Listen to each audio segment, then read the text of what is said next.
이스라엘 백성들의 왕인 사울은 하나님 앞에 버림을 받았지만 그러나 하나님께서는 이스라엘을 끝까지 택하시고 붙드시고 이끄시는 장면을 오늘 본문은 계속해서 보여주고 있습니다.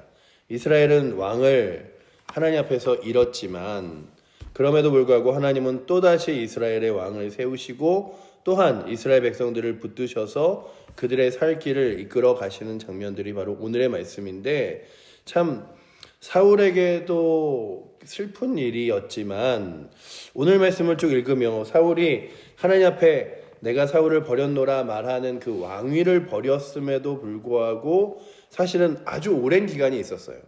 그 아주 오랜 기간 동안에 제가 이 말씀을 읽으며 때로는 사울이 하나님의 영에 사로잡힐 때도 있었고 때로는 스스로 깨어 회개할 때도 있었고, 그리고 또한 다윗에게도 사울이 하나님께서 정말로 너를 택하셨다라고 고백하게 할 때도 있었지만 그가 신실하신 하나님 앞에 돌아오는 장면은, 온전히 돌아오는 장면은 보지 못하면서 하나님이 그를 왕위에서 이스라엘 백성들의 지도자에서는 내려놓으셨을지 몰라도 끝까지 그가 주 앞에 돌아와 하나님 앞에서 회개하고 기도하고 그리고 신실하신 하나님을 붙들기를 얼마나 오래 기다렸는가를 오늘 본문을 보면서 생각해 보았습니다. 그리고 사무엘도 사울을 왕으로 뽑으며 그가 그냥 이렇게 하나님이 뽑으라니까 뽑는다가 아니라 그의 마음 가운데도 애정이 있었고 또한 그의 마음 가운데도 사울을 향한 귀한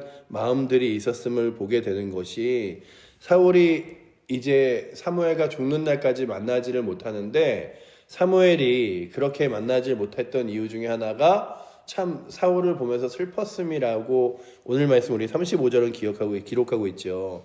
사무엘이 죽는 날까지 사울을 다시 가서 보지 아니하였으니 이는 그가 사울을 위하여 슬퍼함이었고 라고 기록하고 있죠. 사울이 결국 하나님 앞에 돌이키지 않는구나, 내가 가서 사울을 볼 때마다 참 마음이 아프니 그의 얼굴도 못 보겠다라고 마음 먹었는데 돌아와서 자신의 삶의 자리에서도 늘 사울을 위하여 걱정하고 그리고 슬퍼했던 모습을 또한 6장 1절이 기록하고 있습니다. 우리 6장 1절 말씀 한번 같이 읽어보도록 하겠습니다. 여호와께서 사무엘에게 이르시되 내가 이미 사울을 버려 이스라엘 왕이 되지 못하게 하였거늘 내가 그를 위하여 언제까지 슬퍼하겠느냐. 너는 뿔에 기름을 채워 가지고 가라. 내가 너를 베들레헴 사람 이새에게로 보내리니 이는 내가 그의 아들 중에서 한 왕을 보았느니라 하시는지라 라고 기록하고 있죠. 사무엘은 사울을 향하여 참 많이 슬퍼하였고 많이 마음 아파하였습니다.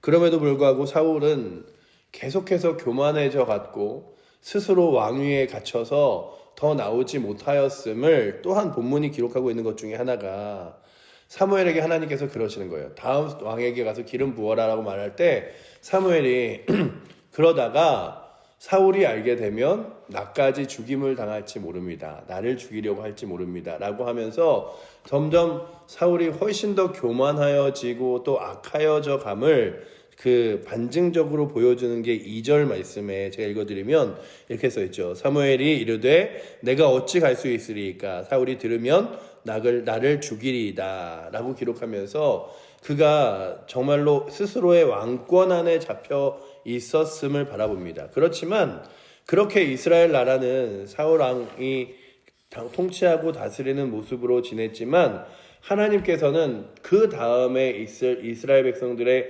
구원의 계획 그리고 믿음으로 세워야 할 계획들을 온전히 세워가고 있음을 오늘 본문이 기록하는 거죠. 그래서 그 다음 왕을 세우는데 이 다윗도 오늘 말씀에 나오지 않지만 왕위를 기름 부음 받은 뒤에 꽤 오랜 시간을 기다리고 또한 고난과 어려움과 힘겨움을 겪습니다. 그러니 오늘도 우리가 아는 것은 믿음의 사람들이 믿음으로써 하나님의 일들을 감당하기 위해서 그저 하나님이 어느 순간 그를 세우는 것이 아니라 때로는 훈련도 시키고 때로는 그로 하여금 연단도 있으며 때로는 그로 하여금 기도도 하게 하여 그 자리를 세우는구나 라고 하는 것과 함께 하나님께서 그의 눈에서 이스라엘 백성들이 결코 떠나간 적이 없이 사무엘까지도 왕을 세워봤자 그렇게 사무엘아 왕을 세워봤자 사울도 그렇게 떠나니 나는 이스라엘을 버리리라 말씀하신 게 아니라 끝까지 이스라엘을 붙들고 또 다음 왕을 세우고 이끌어 가시면서도 이스라엘 백성들의 진정한 왕이 되시고 생명이 되시는 것들을 봅니다. 우리가 출애굽기부터 지속적으로 이 히브리인 그리고 이 이스라엘 민족이 되어가는 과정 가운데 아브라함의 자손이 그저 그의 온 집안이 그리고 또한 그렇게 출애굽하는 히브리인들이 그리고 이스라엘 나라가 왕권이 세워지면서도 이스라엘 백성들은 계속해서 버림받을 만한 일들만을 버리고 또한 그렇게 하나님 앞에서 신실하지 못한 모습으로 서 있었지만 누가 끝까지 하나님 이스라엘 백성들을 붙드셨냐 하면 하나님이 끝까지 이스라엘 백성들을 붙드시고 이끌어 가신 거죠. 이스라엘 백성들이 끝까지 하나님을 붙들고 있었던 게 아니에요. 그렇다면 오늘도 우리가 다시금 바라보는 것은 나의 삶도 이 나라도 그리고 믿음의 사람들의 역사도 하나님이 붙들어 가시는구나. 그래서 우리가 이 땅을 바라보면서 이 땅은 점점점 하나님과 멀어진다고 성경도 기록하고 악하여진다고 기록하지만 그럼에도 불구하고 우리가 기도로 교회를 세워나가고 그리고 하나님의 거룩한 일들을 감당하고 그리고 그리스도의 복음을 전할 것은 어차피 세상은 악해질 텐데 더 하나님과 멀어질 텐데 그게 아니라 그럼에도 불구하고 하나님이 끝까지 붙드시고 하나님이 끝까지 인도하시고 이끄신다는 사실을 믿으며 주의 교회를 그리고 주의 나라를 그리고 하나님의 거룩한 일들을 감당하며 나아가시기를 축복합니다. 하나님이 지키시는구나. 하나님이 또 누군가가 넘어지면 그 넘어진 자리에 또 다른 자를 세우시고 이끄시며 하나님의 일들이 멈춰지지 않기를 이끌어 가시는데 오늘도 그 하나님 앞에서 신실하게 세움받은 사람들이 있었음을 바라봅니다. 엘리야가 스스로 낙심하여 이세벨에게 그 왕후였던 이세벨에게 편지를 받고 스스로 낙심하여 그 광야로 들어간 적이 있었습니다. 그때 하나님께서 엘리야를 불러다가 그에게 무엇을 보여주시냐 하면 그 하나님의 세미한 음성을 들려주시며 마지막에 무엇이라고 말하냐면 바알에게 무릎 꿇지 않은 7천을 내가 남겨두었다. 그러니 돌아가서 너에게 맡겨진 사명을 기쁨으로 감당해라 라고 말씀하시며 그에게 또다시 사명을 주시는 장면이 엘리야의 말씀 가운데 나옵니다. 그러니 오늘도 우리가 다시금 보는 것은 때로는 믿음의 사람들이 없어진 것 같고 기도하는 사람들이 없어진 것 같고 다음 세대가 다시 일어나지 않을 것 같으나 하나님께서는 하나님의 백성들을 또 세우시고 믿음의 사람들을 세워 하나님의 거룩한 백성들을 이끌어 가시며 인도하신다는 것을 바라보며 그래 내가 신실하게 서지 못하고 신실하게 서는 게 중요한 게 아니라 하나님은 하나님의 나라를 이끌어 가시는구나. 그 이끌어 가시는 나라에 내가 동참하여 날마다 나아가려면 늘 신실함으로 주 앞에 주의 곁에 있어야겠다라고 하는 것들을 잊지 마시고 날마다 주의 거룩한 은혜 곁에 있으셔서 주님만을 붙들고 나아갈 수 있는 은혜가 있기를 축원합니다. 하나님께서 맡겨주신 사역은 조금씩 삶을 살아가면서 바뀌더라고요. 때로는 더 높은 자리에 때로는 더 큰 일을 맡기실 때도 있고 때로는 그 자리를 내려오게 하실 때도 있고 하지만 또 그에 맞춰서 하나님은 하나님의 일들과 계획들을 이끌어 가시는 장면들을 보게 됩니다. 제가 아주 예전에 경험했던 것 중에 하나가 제가 중학교 3학년 이럴 때 교회에서 찬양팀을 모집했어요. 찬양팀을 모집했는데 그 찬양팀을 모집하는데 제가 너무 찬양팀이 하고 싶어서 신청을 했는데 그 찬양팀에서 저를 맡겨줄 보직이 없는 거예요. 마이크를 들고 찬양을 하자니 너무 중3이고 어리기도 하고 그리고 찬양을 잘 못하기도 하고 이러니까 그래서 제가 맨 처음 맡은 보직이 뭐냐 하면 지금은 이제 아예 태블릿 이런 거 쓰니까는 없어진 자리인데 반주자 옆에서 반주자가 이렇게 찬양을 하다가 그 다음 찬양을 이렇게 금방 이어갈 때가 있잖아요. 그러면 다음 곡을 빨리 찾아서 이렇게 옆에다가 놔주는 그런 역할이었어요.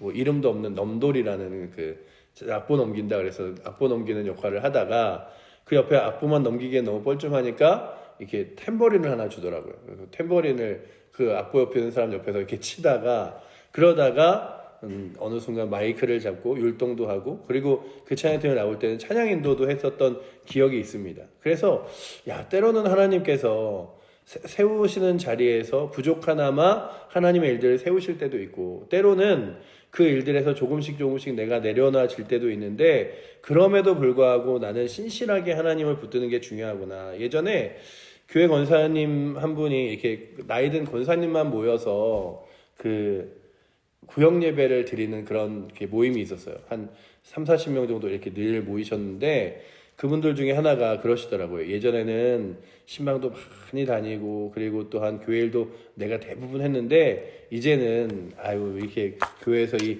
구역 예배 나오는 거 외에는 하는 게 없다고. 그러면서도 늘 이렇게 그 자리에 나오는 걸 기뻐하시고 또 나오는 걸 일찍 나오셔서 기다리시고 이런 분들을 보면서 때로는 그 내 사역들이 조금씩 내려놔질 때 마음이 어떨까 이런 생각도 들지만 그럼에도 불구하고 신실하게 하나님을 붙들고 내게 맡겨진 사역을 감당하는 사람이 있는가 하면 때로는 하나님 앞에서 맡겨진 일들을 감당치 못하고 내려놓는 사람이 있는 것들을 보면서 오늘 말씀의 사울은 하나님이 그렇게 많은 기회를 주셨음에도 불구하고 또 그의 사역 가운데서 결국 하나님 앞에 버림받듯이 내려놔지게 되었고 또 하나님께서 다윗을 세우지만 그에게는 또 연단한 시간과 기회를 주시지만 그 모든 과정 가운데 배경에는 누가 있냐 하면 하나님이 계셔서 하나님이 그 교회를 하나님이 그 나라를 하나님이 그의 백성들을 이끌어 가시는 것들을 보면서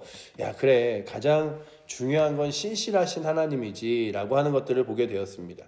그러니 오늘도 우리가 신실하신 하나님을 바라보고 의지하며 믿음의 길을 걸어갈 수 있기를 축원합니다. 그래 하나님이 신실하셔서 하나님께서 하나님의 계획과 이끄심대로 나아가는데 사무엘은 그 전에 이제 사울이 더 하나님 앞에 회개하고 돌이켜 서기를 마음 아파하고 기도하였지만 하나님께서 내가 사울을 버렸다. 너도 이제 슬퍼하지 마라. 그리고 새로운 자에게 기름을 붓자라고 나아갑니다. 그렇게 새로운 자가 누구일지 우리는 알지 못하지만 또 하나님께서 세워나가시는 거룩한 일들을 바라보며 우리 칠보제일교회도 또 이 나라 대한민국도 그리고 하나님의 거룩한 이 지구 안에 있는 교회들과 백성들도 하나님께서 끝까지 이끌어갈 것을 믿으며 그 신실하신 하나님을 붙들고 나아갈 수 있는 은혜가 있기를 축원합니다. 또한 우리의 가정도 개인도 교회도 신실하게 믿음 가운데 주 앞에 맡겨 나아가는 은혜가 있어서 늘 기도할 때마다 기도의 자리에 설 때마다 하나님의 거룩한 교회가 믿음으로 날마다 서게 해달라고 서며 이렇게 나아가는데 아무도 기대하지 않았을 거예요. 이세의 자녀들 중에 누구를 하나님이 택하실까? 그러나 이세의 자녀들 중에 사무엘이 보기에 왕이 될 만한 괜찮은 사람들이 막 앞에 보였습니다. 이제 내일 새벽에 나올 텐데요. 그러나 하나님께서 그러시는 거죠. 겉으로 외모로 보기에게 왕이 될 사람들이 중요한 게 아니라 내가 세우는 사람이 중요하고 그의 마음이 중요하다라고 말씀하시는 것들을 보면서 하나님에게는 하나님의 그 백성들을 향한 계획들이 있으시구나. 그리고 그 계획의 끝자락에 주 예수 그리스도가 계셨고 그 주 예수 그리스도를 통하여 모든 인류가 구원받게 하셨으며 또한 지금도 이 역사가 흘러가는 가운데 우리는 흘러가는 역사를 보지만 사실은 하나님의 주관하시는 역사. 그래서 이 역사라는 단어가요. 그냥 이게 역사라는 단어 같지만 그 굉장히 성경적인 단어 중에 하나예요. 히스토리라 그러잖아요. 그의 이야기, 스토리는 이야기라는 뜻이고 히스는 그의 그라는 뜻이잖아요. 그래서 그의 이야기 합치면 히스토리 역사라는 건데 그거를 그 영어적으로 따지면 하나님의 이야기예요. 그러니까는 그 영어를 만드는 사람들이 맨 처음에 히스토리라는 단어를 만들 때 하나님 그분의 이야기가 바로 역사이고 그 역사가 하나님이 인도하시는 길입니다라고 고백하며 이 영어의 단어들을 만들어낸 것 중에 하나가 바로 히스토리입니다. 그렇다면 우리의 모든 역사도 우리 교회의 역사도 이 나라의 역사도 그리고 이 인류의 역사도 하나님의 손길에 있을 것을 믿으며 이스라엘 백성들의 나라가 끝까지 하나님이 버리지 않으셔서 이끌어 가신 것처럼 우리 교회도 우리의 가정도 또한 이 나라도 이 민족도 하나님의 손에 맡김을 기억하며 여러분들도 저도 하나님께서 이끄심을 기도하며 나아갈 수 있는 은혜가 있기를 축원합니다. 특별히 이제 조금씩 막 말하지는 않지만 이제 한 달 정도 있으면 이 나라에 대통령 선거가 또 있고 또 교회가 이제 점점 더 하나님의 거룩한 일들을 감당해 나아갈 것이고 가정도 늘 아버지가 그런 거 있잖아요. 아버지가 운전대를 앉아 있다가 어느 순간 자녀가 운전대에 앉고 아버지는 보조석에 가고 그런 것처럼 점점 세대는 또 변해가겠지만 그럼에도 불구하고 신실하신 하나님이 사실은 그 가정의 주인 되시고 교회의 주인 되시고 나라의 주인 되셔서 끝까지 하나님께서 이끌어 가실 것을 믿으며 기도할 수 있는 세대가 오늘도 저희들이 되어 교회는 그리고 가정은 그리고 나라는 하나님께서 이끄시는구나라고 믿으며 그 하나님께 내어 맡기고 우리는 신실하게 기도하며 주의 길을 감당할 수 있는 은혜가 오늘도 이 새벽에 나오신 여러분들과 저에게 있어서 맡겨진 기도의 사명, 믿음의 사명들을 오늘도 기쁨으로 감당할 수 있는 은혜가 이 새벽에 나오신 여러분들과 저에게 있기를 축원합니다. 기도하겠습니다. 사랑의 하나님, 하나님께서 이스라엘 백성들을 끝까지 포기하지 않으시고 또 사울이 왕으로서 아버지 하나님 그의 자리를 내려오게 되었지만 그에게 또 많은 시간을 주며 돌아올 수 있는 기회를 주신 것을 말씀을 통하여 계속해서 발견하게 됩니다. 그리고 또한 이스라엘 백성들을 향한 계획들이 결코 끊이지 않음을 바라보며 하나님께서 이스라엘 나라를 이끌어 가셨음을 바라보면서 하나님이 이스라엘의 왕 되실 뿐만 아니라 온 세상과 온 세계의 왕 되시고 또한 아버지 하나님 이 나라의 왕 되시며 이 칠복제일교회의 왕이시며 또한 우리 가정마다 있는 주인이시고 능력이시고 왕 되심을 믿기에 그 하나님을 주인으로 삼아 기도하고 의지하며 나아갈 수 있는 가정 그리고 교회 나라 되게 하여 주시옵소서. 그래 아버지 하나님 주 앞에 무릎 꿇을 때마다 우리의 마음의 왕좌도 주 앞에 내어 맡기고 우리의 가정의 주인으로 주님을 모셔드리며 또한 이 교회와 또한 이 나라의 아버지 주인으로 주님을 모셔드려 주님이 기뻐하신 일을 향해 나아갈 수 있도록 날마다 기도하고 구하며 주님 의지하며 마치 신실하게 아무 때나 사무엘을 부르실 때마다 사무엘이 하나님 말씀에 순종하며 걸어갔던 것처럼 우리들도 하나님 말씀에 순종하며 부르실 때마다 감사함으로 나아갈 수 있도록 주님 이끌어 주시옵소서. 아멘. 그래 아버지 하나님 오늘도 이 새벽 저희를 하나님 교회와 이 나라를 위하여 가정을 위하여 개인을 위하여 기도하라고 부르셨사오니 아버지 하나님 기도하게 하시고 기도함 가운데 또한 하나님의 뜻이 이루어지는 것들을 바라보며 나아갈 수 있도록 인도하여 주시옵소서. 오늘도 우리의 삶을 그리고 이 나라를 우리 교회를 이끄실 주님을 의지하며 살아계신 예수 그리스도 이름으로 기도드립니다. 아멘.